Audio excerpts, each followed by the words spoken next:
আমরা আছি রাজপথে,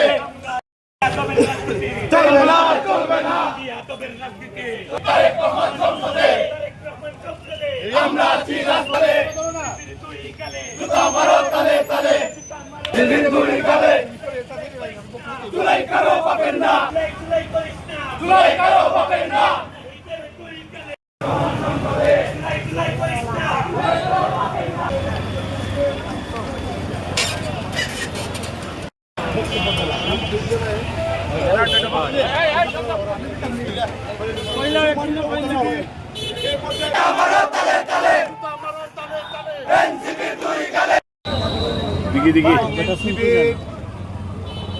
অধ্যপরা যদি ক্ষমা না করে দেশবাসীর কাছে ক্ষমা না চায়, তাহলে এই দেশের গণতান্ত্রিক মানুষগুলো তাদেরকে ক্ষমা করবে না।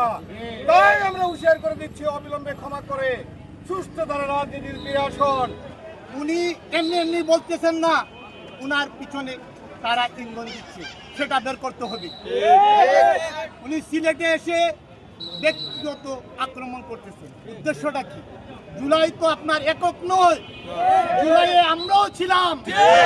আপনি এককভাবে জুলাই দাবি করতে পারেন না। এই জুলাই পদযাত্রার নামে এই জুলাই শহীদদের বিরুদ্ধে আপনি অপমানকর বক্তব্য প্রদান করতেছেন। ভিত্তি করছে, আমরা এর তীব্র নিন্দা জানাই।